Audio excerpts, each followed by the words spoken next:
अस्सलाम वालेकुम स्टूडेंट्स। आज का हमारा जो स्टडी टॉपिक है वो है नर्व और उसके बाद हम जाएंगे ह्यूमन ब्रेन की तरफ। लास्ट टाइम हमने स्टडी किया था न्यूरॉन को, न्यूरॉन के स्ट्रक्चर को और उसके टाइप्स को। तो आते हैं नर्व की तरफ। नर्व क्या होता है? जिस तरह हमने न्यूरॉन में हमने डिस्कस किया था कि न्यूरॉन के 2 पार्ट्स होते हैं। एक को हमने नाम दिया था सेल बॉडी का, दूसरे को हमने नाम दिया था एक्सॉन का। यानी एक्सॉन का काम सेल बॉडी से लेके जाना है किस चीज़ को? नर्व इम्पल्स को। तो नर्व किस चीज़ को बोलते हैं? Collection of axon. जब बहुत सारे एक्सॉन मिल जाते हैं तो उसको हम क्या नाम देते हैं? नर्व का नाम देते हैं। बहुत सारे एक्सॉन क्या होते हैं? मिल जाते हैं और इर्द गिर्द इसके अंदर लिपिड एक लेयर बना देते हैं, इंसुलेटर का काम करता है। तो उस बंडल ऑफ एक्सॉन को हम नाम देते हैं नर्व। तो इसको हम किस तरह डिफाइन करते हैं कि यूनियन और collection of several axons enveloped by lipid layer. Enveloped यानी उसमें बंद होते हैं बाई लिपिड लेयर। अब इसके हमारे पास 3 डिफरेंट टाइप्स है। On the basis of their properties, nerves are again divided into 3 types. First हमारे पास है सेंसरी नर्व। सेकंड हमारे पास है मोटर नर्व। थर्ड हमारे पास है मिक्स्ड और एसोसिएटिव नर्व। मिक्स्ड और एसोसिएटिव नर्व। सेंसरी नर्व जिस तरह हमने स्टडी किया था, सेंसरी न्यूरॉन, मोटर न्यूरॉन और मिक्स या एसोसिएटिव न्यूरॉन। यहाँ पे हम स्टडी कर रहे हैं सेंसरी नर्व, मोटर नर्व। यानी सेंसरी नर्व वो नर्व होंगे क्योंकि नर्व में हमने क्या किया कि कलेक्शन ऑफ एक्सॉन। तो यहाँ पे कलेक्शन ऑफ एक्सॉन होगी, लेकिन कौन सी न्यूरॉन के एक्सॉन होंगे? सेंसरी न्यूरॉन के एक्सॉन के कलेक्शन को बोलते हैं सेंसरी नर्व। मोटर न्यूरॉन के एक्सॉन के कलेक्शन को बोलते हैं, बंडल को बोलते हैं मोटर नर्व। जो मिक्स्ड या एसोसिएटिव नर्व है इसमें सेंसरी न्यूरॉन के एक्सॉन भी होंगे, मोटर न्यूरॉन के एक्सॉन भी होंगे। तो हम किस तरह कहते हैं कि union of axons of sensory neuron. इसी तरह मोटर नर्व को किस तरह करते हैं कि यूनियन या collection of axons of motor neuron. Third हमारे पास क्या है? मिक्स्ड या एसोसिएटिव नर्व। मिक्स या एसोसिएटिव नर्व में हमने क्या कहते हैं कि यहाँ पे एक्सॉन मौजूद होंगे, सेंसरी न्यूरॉन के एक्सॉन भी होंगे, मोटर न्यूरॉन के एक्सॉन भी होंगे। कलेक्शन या union of axons of both sensory neuron and motor neuron. Sensory neuron and motor neuron. तो इनको हम नाम देते हैं एसोसिएटिव नर्व। हमारे बॉडी में कुछ जगहों पे यानी क्या बना देते हैं, जिस तरह एक्सॉन ने बंडल बनाया हुआ है, कलेक्शन बनाया हुआ है, इसी तरह कुछ पार्ट्स में सेल बॉडी भी क्या बना देते हैं? बंडल बना देते हैं, कलेक्शन बना देते हैं, जिसको हम नाम देते हैं गैंग्लियन। यानी collection of cell bodies is called as ganglion. Collection of several cell bodies is called as ganglion. और वहाँ पे क्या होता है? वहाँ पे लिपिड की पूरी लेयर होती है जो कि इंसुलेट करती है। यहाँ पे क्या करते हैं? यहाँ पे एक मेम्ब्रेन सा होता है जो कि सेल बॉडीज़ को क्या करता है? आपस में सिंपल सा है कि collection of axon nerve, collection of cell body ganglion. Clear हो गया? इसके बाद हम जाते हैं ब्रेन की तरफ। हमारे पास डिवीज़न है नर्व सिस्टम की।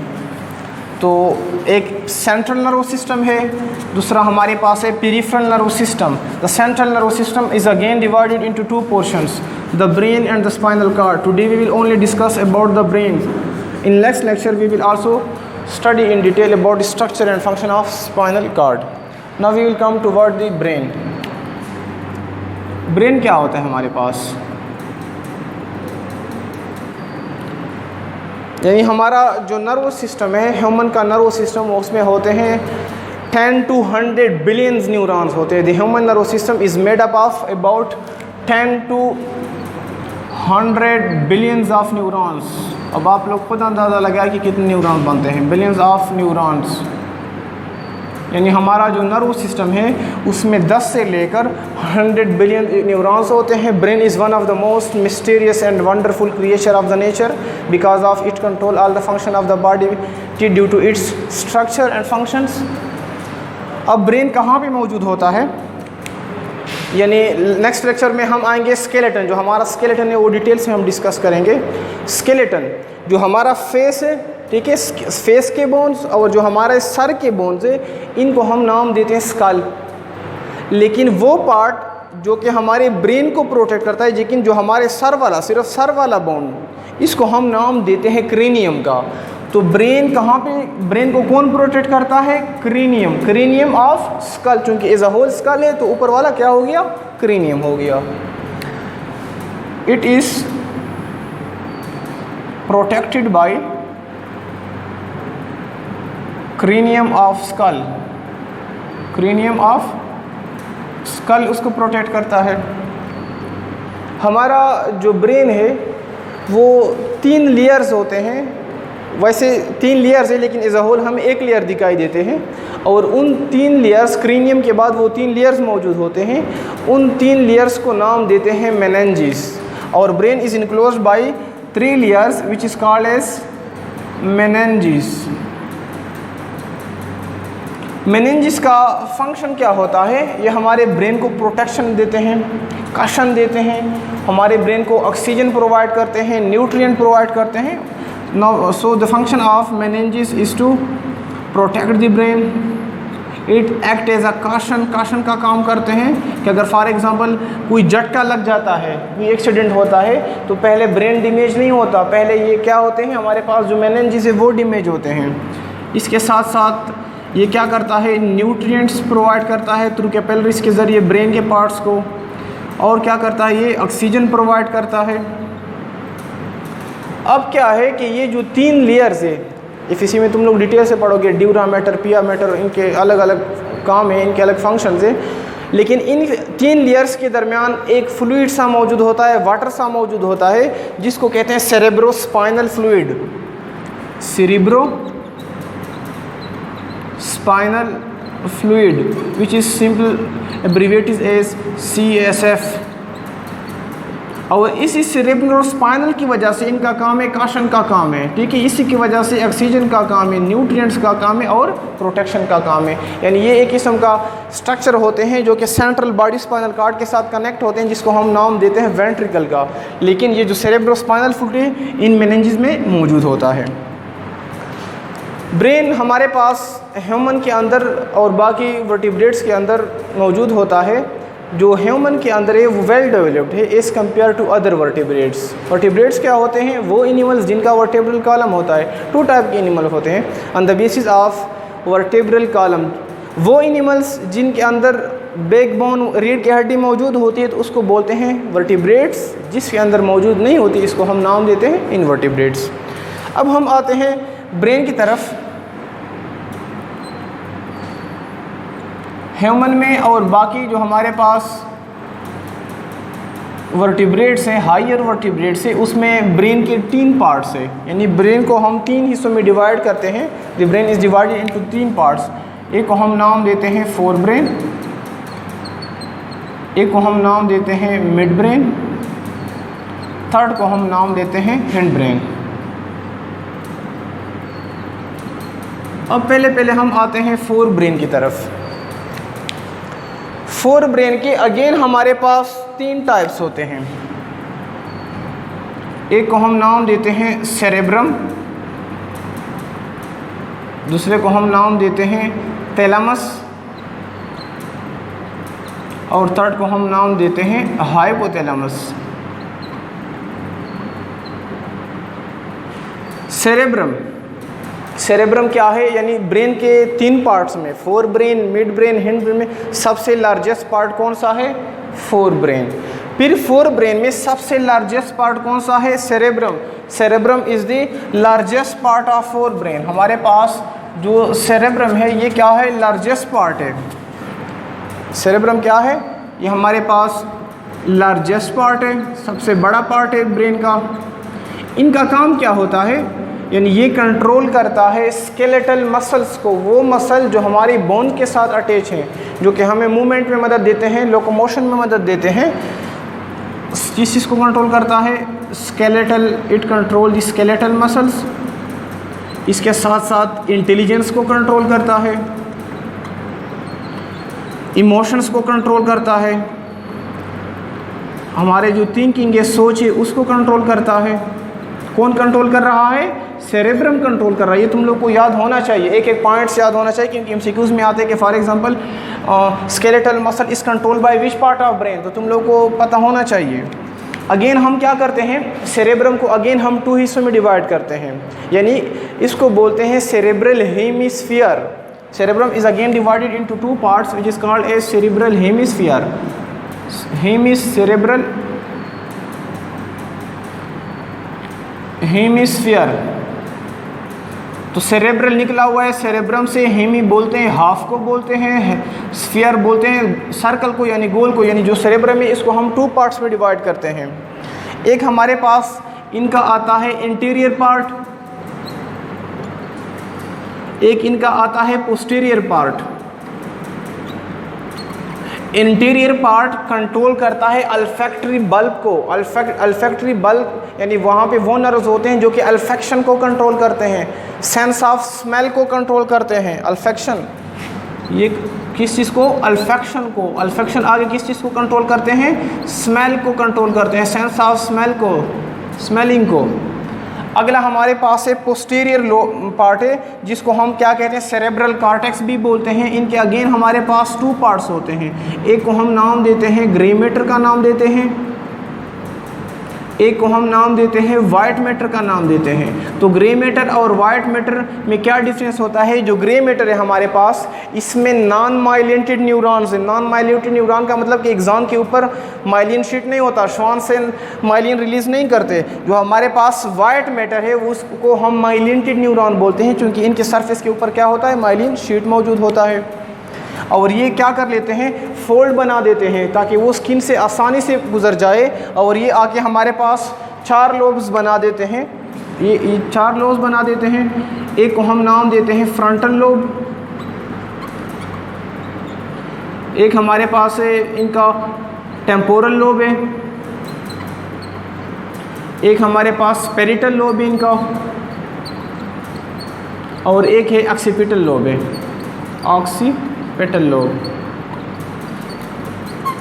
फ्रंटल लोब कंट्रोल करता है, फ्रंटल लोब ब्रेन का वो पार्ट है जो कि स्पीच को कंट्रोल करता है।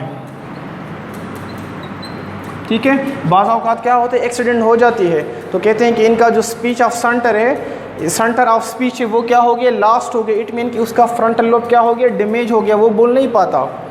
इसके साथ साथ हमारे पास है टेम्पोरल लोब। टेम्पोरल लोब किस चीज़ को करता है, ये हियरिंग को कंट्रोल करता है एंड स्मेल को कंट्रोल करता है। इसके साथ साथ पेरिटल लोब यानी हमारे स्किन के ऊपर जो सेंसरी नर्व्स आते हैं उसको कौन कंट्रोल करता है, parietal lobe control the sensory nerves. कहाँ पे मौजूद होते हैं, स्किन के ऊपर जो मौजूद होते हैं। इसके साथ है ऑक्सीपिटल। ऑक्सीपिटल ये हमारी विजन को कंट्रोल करता है, विजुअल इंफॉर्मेशन लेके जाता है टुवर्ड द ब्रेन, यानी ये कंट्रोल कर रहा है किस चीज़ को, विजन को कंट्रोल कर रहा है। तो ये क्या हो गया, हमारे पास 4 ब्रेन हो गया। इसके बाद 4 ब्रेन का दूसरा पार्ट है थैलेमस। थैलेमस क्या कर लेता है, ये एक किस्म के रिले सेंटर का काम करता है, ब्रेन और स्पाइनल कॉर्ड के दरमियान कर देता है। ये कंट्रोल करता है हमारे पास स्लीपिंग को कंट्रोल करता है, वेकिंग को कंट्रोल करता है, और ये क्या कर लेता है, सेंसरी, जो हमारे पास सेंसरी न्यूरॉन से यानी सेंसरी इंफॉर्मेशन को ये क्या कर लेता है, उसको मॉडिफाई करता है, फिर उसके बाद ये आगे भेज देते हैं। अगला हमारे पास है हाइपोथैलेमस। हाइपोथैलेमस मौजूद है थैलेमस के नीचे, चूँकि हाइपो बोलते हैं, बिलो को बोलते हैं, थैलेमस ये थैलेमस के नीचे मौजूद है। हाइपोथैलेमस का काम क्या है, मतलब इसका जो मेन काम है, ये हमारे नर्वस सिस्टम और एंडोक्राइन सिस्टम को आपस में कनेक्ट कर लेता है। It connect the nervous system with endocrine system. इसका साइज क्या होता है, जो हाइपोथैलेमस होता है एक बादाम साइज की तरह होता है, एलमंड साइज होता है इनका। इनके फंक्शन क्या है, बहुत सारे फंक्शन हैं इनके बॉडी के अंदर। ये कंट्रोल करता है बॉडी के अंदर ये कंट्रोल करता है सारों को कंट्रोल करता है, गम को कंट्रोल करता है, इसके साथ साथ इमोशंस को कंट्रोल करता है, बॉडी के अंदर टेम्परेचर को कंट्रोल करता है, इसके अलावा थर्स्ट को यानी हमें प्यास लगती है उसको कंट्रोल करता है, इसके साथ साथ सेक्सुअल रिस्पांस को कंट्रोल करता है, हार्मोन रिलीज करता है, पिट्यूटरी ग्लैंड को क्या देता है, ऑर्डर देता है कि पिट्यूटरी ग्लैंड क्या करे, सिक्रीशन करे। तो ये क्या हो गया हमारे पास, हाइपोथैलेमस के फंक्शन हो गए। अगला हमारे पास है मिड ब्रेन। मिड ब्रेन क्या काम करता है, मिड ब्रेन फोर ब्रेन और हिंड ब्रेन के दरमियान मौजूद है। ह्यूमन के अंदर जो मिड ब्रेन है वो ज़्यादा एडवांस नहीं है, मतलब वेल डेवलप्ड नहीं है, और ये टू सम एक्सटेंट ये ऑडिटरी रिफ्लेक्सेस को यानी हमारे हियरिंग में भी क्या इनका क्या होता है, रोल होता है। क्योंकि ये ह्यूमन के अंदर इतना एडवांस नहीं है, लिहाजा इसके फंक्शन भी इतने नहीं हैं। अगला हमारे पास है हैंड ब्रेन है। इसको अगेन हम 3 टाइप्स में डिवाइड करते हैं। एक को हम नाम देते हैं मेडुला ओब्लांगेटा, मेडुला ओब्लांगेटा हो गया। एक होता है हमारे पास सेरिबलम है, थर्ड हमारे पास है पॉन्स है। जो मेडुला ओब्लांगेटा है ये कंट्रोल करता है हमारे हार्ट रेट को, ब्रीथिंग को कंट्रोल करता है, ब्लड प्रेशर को कंट्रोल करता है, और कुछ रिफ्लेक्सेस है जिस तरह की वोमिटिंग हो गई, कफिंग हो गई, स्नीजिंग हो गई, उसको कंट्रोल करता है। सेरेब्रम ये कंट्रोल करता है हमारे मसल मूवमेंट को कंट्रोल करता है, मसल मूवमेंट। जो पॉन्स है, पॉन्स क्या करता है, ये मेडुला ओब्लांगेटा को एक किस्म का कंपनी देता है, यानी ब्रीथिंग की जो प्रॉपर्टी है मेडुला ओब्लांगेटा ये किसकी वजह से है, पॉन्स की वजह से है। और यही वजह है कि हम क्या कहते हैं, मेडुला ओब्लांगेटा, पॉन्स और मिड ब्रेन, इन तीनों को हम कंबाइनली नाम देते हैं ब्रेन स्टेम। या ये शॉर्ट क्वेश्चन में भी आ सकता है कि व्हाट इज़ ब्रेन स्टेम। तो इनमें हमारे पास 3 चीज़ें आते हैं, मेडुला ओब्लांगेटा, मेडुला ओब्लांगेटा हो गया, पॉन्स है, हमारे पास मिड ब्रेन है। इनको बोलते हैं ब्रेन स्टेम बिकॉज ऑफ ये क्या कर लेते हैं, रेस्ट ऑफ ब्रेन को कनेक्ट करते हैं स्पाइनल कार्ड के साथ, because it connect the rest of brain to spinal cord. हमारे पास सेरेब्रम में, फोर ब्रेन के सेरेब्रम पार्ट में स्ट्रक्चर सा मौजूद होता है, डीपली मौजूद होते हैं, अंदर की तरफ मौजूद होते हैं, जिनको बोलते हैं हिपोकैम्पस। हिपोकैम्पस, हिपोकैम्पस का काम क्या होता है, ये मेमोरी को स्टोर करते हैं। किस चीज़ को, मेमोरी को स्टोर करते हैं, इट स्टोर द मेमोरीज। अब in case of hippocampus damage हो गया, ठीक है, तो उनको जो पहली याददाश्त है यानी डैमेज होने से जो पहले की याददाश्त है वो उस बंदे को याद होगा, लेकिन डैमेज होने के बाद उसको नई चीज़ें याद नहीं होंगे। तो हिपोकैम्पस कहाँ पे मौजूद है, फोर ब्रेन में मौजूद हैं, डीपली मतलब अंदर पेंट्रेटेड होते हैं। इनका काम मेमोरी को सेव करना होता है। अगर ये डैमेज होता है तो पहले वाले तो मौजूद होंगे, यानी वो उनको याद आएंगे, लेकिन उसके बाद इनकी चीज़ें याद नहीं आएंगे। That's all about the structure and function of brain. इंशाल्लाह नेक्स्ट लेक्चर में हम डिस्कस करेंगे स्पाइनल कार्ड को। सिंपल सा है, बस एक दफ़ा दे के पॉइंट्स बनाए और तैयार कर ले। तब तक के लिए अल्लाह हाफ़िज़।